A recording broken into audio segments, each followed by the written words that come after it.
Hi, and welcome to the BookishStitcher podcast. My name is Jeanette. You can find me on Ravelry, Instagram, and Goodreads as BookishStitcher, all one word. I hope you've had a wonderful week since I last podcasted. This has been a really busy week, and I think our weeks are just going to continue to get busier because the kids have started up spring activities, soccer, swimming, and all kinds of craziness. So I have been enjoying some knitting and a lot of reading, so I have some of that to show to you this week. So first off, I can't believe I forgot to talk about some of this stuff last week. I showed you the shawl and said that I've been monogamous, but I finished that shawl last Friday, so I forgot to mention what I had worked on the rest of the time. So I have my finished caramel Brûlée hat, and I love how the pattern and the yarn worked together. This was one of my skeins from DFW that I got in 2015, and it's Western Sky Knits. And it's their worsted weight in the pink speckled egg. And in the pattern, she has a giant faux fur pom-pom on the top of it. I may put a poll up on Instagram and see what people think if I should do a giant faux fur pom-pom or not. I love how just the subtle variation in the yarn adds depth to the subtle cabling. Yay! I actually did something different on this hat than I normally do. I normally knit my hat at the gauge required for the pattern and just make I normally have the smallest size, but I've been wanting my hats to be squishier, so I went down more than the recommended needle size that I needed, but then I went up and knit a bigger hat so that the hat has more density to it. I think it's beautiful. So then the thing I forgot to show you last time, my socks. I worked on these all at DFW and I have all my, let me see if I can get them all together in one shot. I have all the Matryoshka bags. Can you see them? That's them all right there.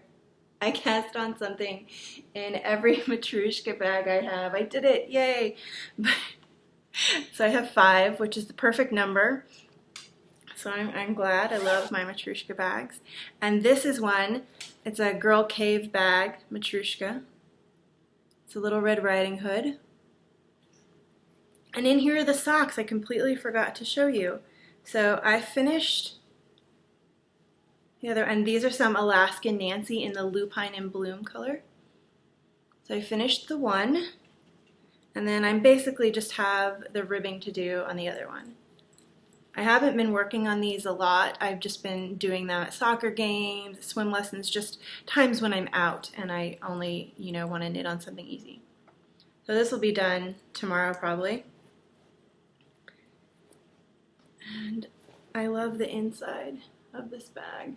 You can see it.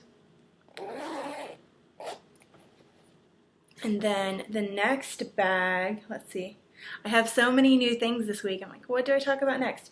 Okay, let's do this one. So this bag was a present. So all the rest of these are new cast-ons. So it's going to be a lot of fun. This bag was a present from my friend Shelly, and she had another friend that made it to give to me. And it's pretty big, so I think the project will be able to stay in here for a while. But in here is my Hiro sweater. And I've been wanting to knit this pattern for a while. And I know I Rock Knits on Instagram has knit a ton of these, and I've loved seeing all of hers. I have my little Sucre miniature waffle on there. Mark my progress, and it's Fair Isle down at the stranded colorwork knitting down at the bottom. And then I have the white, and it goes up into this navy blue, and the yarn that I am using is Spud and Chloe sweater, which is perfect because it's a 50-50 wool cotton blend, and I think it will be wonderful for Texas because it won't be too warm. And I am doing the pullover version, not the cardigan or the jumper version. And my other colors, I have aqua blue and an orange to go with it, and I think it's going to look great. I'm excited. And then another thing in my bag that my friend Amelia made for me for my birthday. Thank you again, I love it. So well made. And in here, I am knitting the September Circle, which was a pattern that was gifted to me for my birthday last year by my friend Jennifer, who is Ironical Knitter. And I am using my oldest skein of yarn for this. And this is some Zaurberball, and I'm not quite sure of the color, but these are not necessarily my colors, so this is going to be a Christmas present for a friend. So that's what the yarn looks like, and I've just barely cast on and done a couple rows. You might see that there's already a whole bunch of ends hanging down because the yarn had a knot in it, a big knot, so I cut that and did that. I'm hoping there won't be any more knots, but that's the yarn. And it's a really pretty lace cowl pattern, and I think it'll look really good on my friend. I think she can wear those colors really well. And then let's do this one next. My bag from my friend Amanda of Stitching You and More and the Etsy shop, Stitched Together 4G. So cute. Love this pattern. And in here is something very special. I am actually doing my very first test knit. I'm so excited. I've never gotten to do a test knit before, and I don't know if you've ever done a test knit. Let me know. Do people approach you and ask you to test knit? Or do you have to like go and put yourself out there and say, hey, can I test knit your patterns? Or is there somewhere that you go? Because this has been a lot of fun, and I would love to do it again. I'd never been approached before to do test knitting. And I was approached by the designer of this wonderful cardigan, or cardi, and it's the Gex Cardi. It's spelled G-E-X, but I believe it's pronounced Jax, or Gex, with a J sound. And this is so much fun. This is a great design. So I'm just using scraps, and I have on here some of my Retro Rosy, I believe, or Rosy Retro stitch markers. Are little stars, and I love these. But my scraps that I'm using some January yarns and some Knitty and Color. And look at that, it's so cute, and this part was just so fun to do. You kept wanting to do another little section. And it's not released yet, but I believe it'll be releasing fairly soon. I'm sure she told me that, and I'm just not remembering. But I will look back at her message to me and let you know. But I have loved this, and I have really enjoyed test knitting. So if you know like how to get to do more test knits and stuff, please let me know in the message thread. And I'm just going to go till I run out of yarn with this. So I think I'll be making the 12-month size. And then the last thing that I cast on, I believe is the last thing, yes, is in my Mrs. Brown's bag. Thank you so much, Jody. This is wonderful. And this pattern I am in love with. It is the Ketch Harbour from the Take Heart book. And this yarn is so interesting. I got this at the Hill Country Weaver Retreat this year. And I don't normally do that. It's not normal for me to buy a yarn and cast on immediately for the project or relatively soon. I normally knit up my older skeins in my stash more, but I really wanted to knit this and to knit some more of my newer stuff so that you could see when I was showing you the yarn on the podcast, so that you could see what it knit up and had become. And this is some Kettle Yarn Co. Islington DK. And it's this lovely color called peony, and it's a little more subtle than it's looking on camera, but it does have an incredible sheen to it because it is a 55 blue face Leicester and then a 45% silk, which just makes it very weird because it has the sheen, but then you can see the sheen right there. It's incredible sheen. But it is not soft. So normally I am used to, it's not itchy, but it's just not merino soft. So I'm used to, when I see that sheen, I think of this incredible like softness of the merino silk, but I've never worked with this blend before, a BFL, blue face Leicester, and a silk. And it's been very interesting and lovely. And this pattern has a super cool construction. So I'm started the border, and I am exactly 2/3 done with the border. This is my waist, not my waist, but my extra needle, because I cast on these parts, and they're separate. And then I have to cast on another part, and then I will attach them all together for the body of the shawl. So I thought that was very clever how that was done. And this has been a lot of fun. I'm gonna now probably start working on this at nights.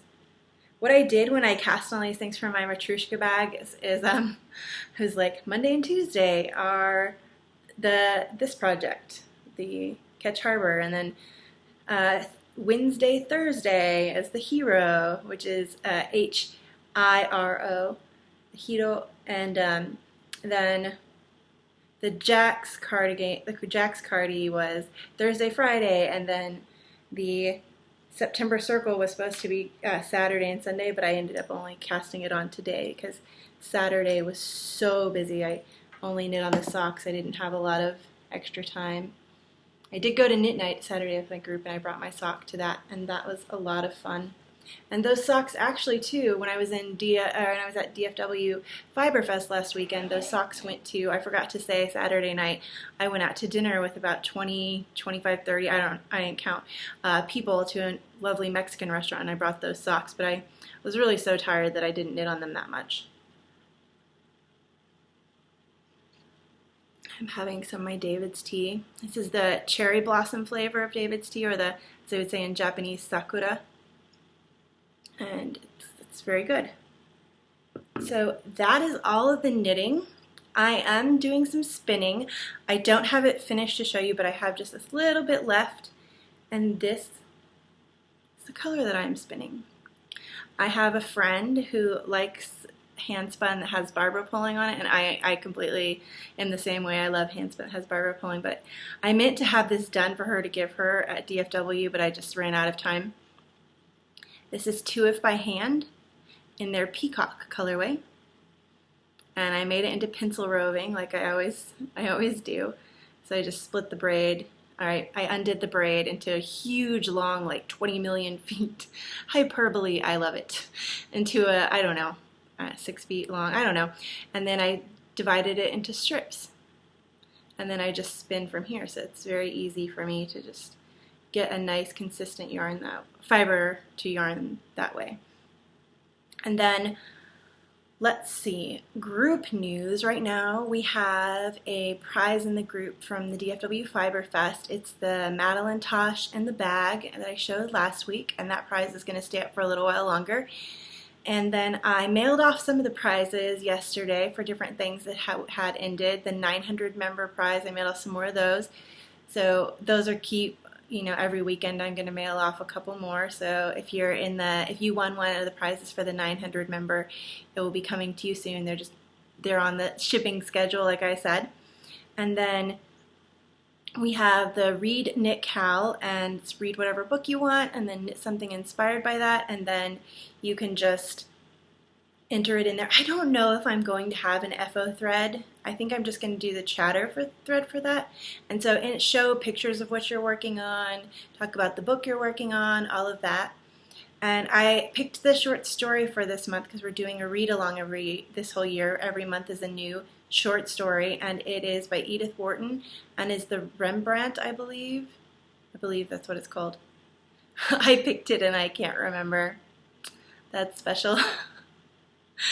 It was like a spur. I was so last minute. I was like, okay, what should I pick? And I just randomly. But I've heard good things about it, and I love Edith Wharton. She's a brilliant writer. And so I think that's I want to say that's everything that's going on in the group right now, but I could be wrong. And so enabling, I was not going to have any enabling for this week because I had just been to DFW, and there's no other I am very blessed in that Texas has a disproportionately large amount of fiber festivals for the climate, I feel like. But there's another one coming up at the end of June, Houston Fiber Fest, which I will be going to. But so I didn't plan on having any enabling until then, or maybe like one or two things, because I do have an Etsy gift card that was given to me for my birthday from my friend and stuff like that. But I didn't plan on having any enabling. Then a parcel came in the mail this week, and my son was like, "There's a package on the front door. What did you get?" And I said, "I don't think that's for me." And he was like, "It is to you." So my sweet friend, she's kind of like it's so funny because her oldest child is about my age, so I could say like my Canadian mom. Hi, Shelly. Shelly sent me a parcel this week, and in it was a bunch of wonderfulness. She had tea and lavender soap. I love soap, like good, nice soap. I love it. And she had a coffee crisps, and it was so funny because my daughter saw all four of them, and she grabbed them, and she was like, "For me?" And I said, "No, there's one for everybody." And then she was very sad that the coffee crisps all weren't for her. So I think she got to have most of them because she loves those things so much. What she would do is eat the chocolate and then hand us the wafer part back on the inside. And so she also sent along with this thing, it was a birthday package that she sent to me, but she sent yarns of Richard Devrieze. See, I'm so tired. Devrieze. I think I'm saying that right. It's probably, it looks French, and I speak French, but I'm not going to get it right now. But she's been talking about Richard's yarn for a while. I know she loves Richard's yarn, and he's actually hosting his very first retreat in Canada this year. And Shelly had asked me if I could go to it, but I'm trying to stay either locally completely this year or places that I can drive to. Like I'm going to one thing with a friend, but she's driving, so I don't have to fly. I'm trying not to fly this year. There might be one thing that I go to that I fly, but I'm not gonna, like last year where I flew to everything, I'm not gonna be doing that again this year. Because we are hoping to go to Disney World. We are gonna go to Disney World this year at Christmas time, so less on the yarn festival traveling. But anyways, Richard is having his first retreat up in Canada, and I'm sure it's going to be gorgeous, and I hope that they have many more so that I can go to one year. And so she sent me a skein of Richard's yarn. It's beautiful, and it is 100% merino yarn, super wash, and it's worsted weight, 175 yards. And this will be a perfect, I don't know, a stuffy maybe? What do you think? Isn't that like a good stuffy? I think that might be a perfect stuffy, actually. I was going to say a hat for my daughter, but I just feel like this could be a very wonderful stuffy with the speckle and the variegation. I don't think it would pull too much or at all. So, you know, if you think that that would be a good stuffy yarn or not.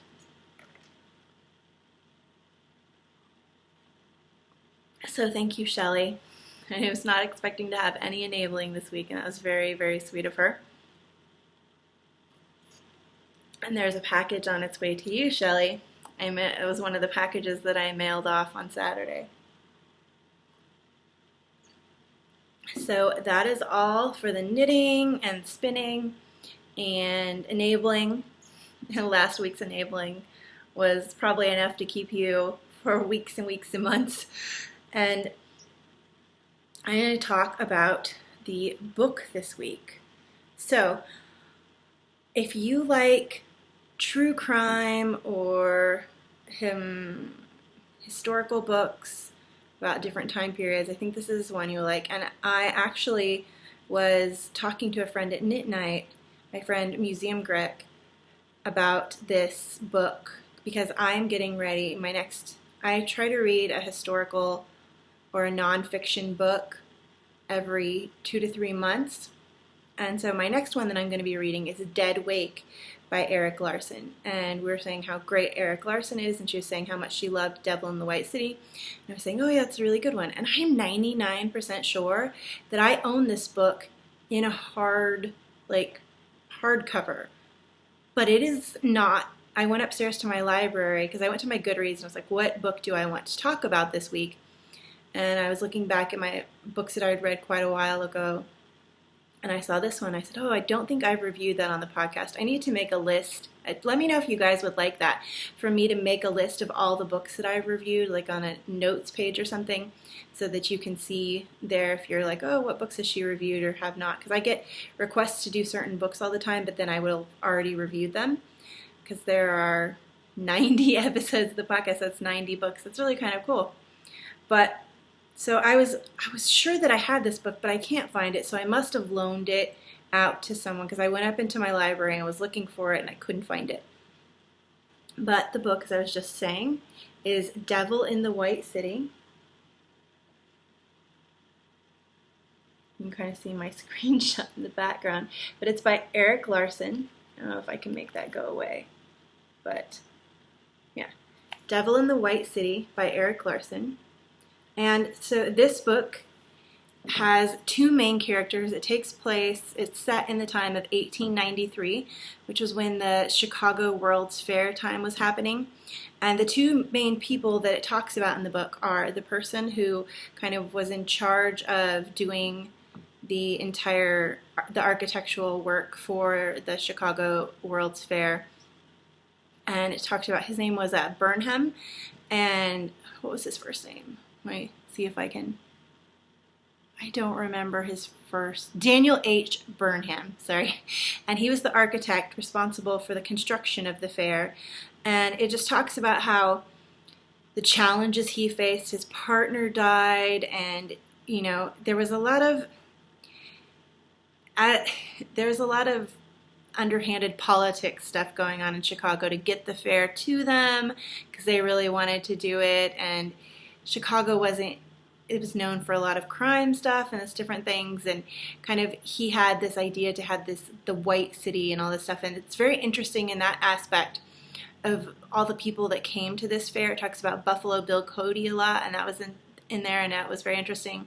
Susan B. Anthony, Nikola Tesla, who I love. I've reviewed books about him on the podcast before, and Thomas Edison. So interesting, because that's at the time when their relationship was kind of fraught with turmoil between Tesla and Edison, just because of all the stuff that was going on with Tesla not getting credit for certain things, and it's very kind of sad and tragic. But so it has all that historical background information to the goings-on during that time in the Chicago World's Fair thing. But then it also has the heinous thing of, it was Dr. I believe H.H. Holmes, and he was a serial killer during this time, and there's actually a Netflix show about him that I have watched that is kind of reiterates some of this stuff and gives some new information as well. But Dr. Holmes was a man who set up the World's Fair Hotel, and he kind of put it up as this thing for young women to come and stay at, because since the fair was opening up and all these jobs at the fair, there was a great influx of a whole bunch of younger women and stuff coming to work at the fair, coming to want to see the fair, and all those kinds of things. So he set this up. But, and everybody thought he was this respectable doctor, but under this guise of his exterior of this doctor and this hotel, he was a horrific serial killer. And I don't even know if it's known how many women were killed, because it was just all these women are traveling to this fair for the first time, and a lot of it's not even known, you know, if their family doesn't know that they're gone, or if they're women who, you know, are not in touch with their family and stuff like that. I don't believe they know exactly how many people that he killed. But he was believed to have killed scores of people around the time of the fair. And so what he had in this hotel was just kind of a chamber of horrors, and I hate to even talk about it much, but there was crematorium, gas chamber, and he was just a horrible evil. He was evil. He was an evil man, and the story goes into all that, and there's some other stuff with this woman that he gets involved with and her children, and so it has that true crime element part. And this story was actually very hard for me to read. I don't enjoy true crime. You're probably like, why did you read that? But I enjoyed the history part a lot. So the true crime part was very hard for me to read. And I would say, if you don't like true crime, or if you get queasy and don't like to read about heinous things, maybe skip some part of this. It's an easy enough book to skip certain parts, because I would skip it when it got really into the grisly details of it. I would just skip that part. But so I'd say that you could definitely read it for the history part and read little bits about Dr. Holmes, maybe not the whole thing. But I enjoyed this book, and I know that I have it somewhere, or one of my friends has it in their house, because I might have loaned it to them. So if you like nonfiction books about history, or Chicago, or true crime, or Edison, Tesla, Buffalo Bill Cody, Susan B. Anthony, all kinds of historical figures from around 1893, then I think you would enjoy this. Probably you've already, if you read a lot of nonfiction, heard of Erik Larson. And I know he's written other books. Like I said, I'm getting ready to start Dead Wake. Probably tonight I'll take a nice bubble bath and start up my Dead Wake. That was a Christmas present from my mother-in-law, because she and I both love history things. But that's the book for this week. Devil in the White City by Erik Larson. And I don't know if this is going to be made into a movie. When I was looking up images for this on the iPad, it looked like it might be being made into a movie with Leonardo DiCaprio. If you know if that's true, please let me know. I am not up on current pop culture at all, so I have no idea. But if you know if that's a thing that's happening, yeah, just please tell me, because I love Leonardo DiCaprio. He was very popular when I was younger, and I think he's only gotten better with time, but that's my personal opinion on his acting. So that is everything that I have for this week. I'm excited to have, hopefully, my finished spinning to show you next week. And I'm going to post on Instagram this week, because I have about 4 fibers that I'm thinking of spinning next, but I don't know which one, so I would love some help. So if you're on Instagram, or you happen to see the picture later this week and could help me pick which fiber to spin next, I would greatly appreciate that. And I might, I'm trying to think if I want to put a pom-pom on that hat and such like that. But that's everything for this week. I hope you have a great week and that you get to do all the things you love. Okay, bye.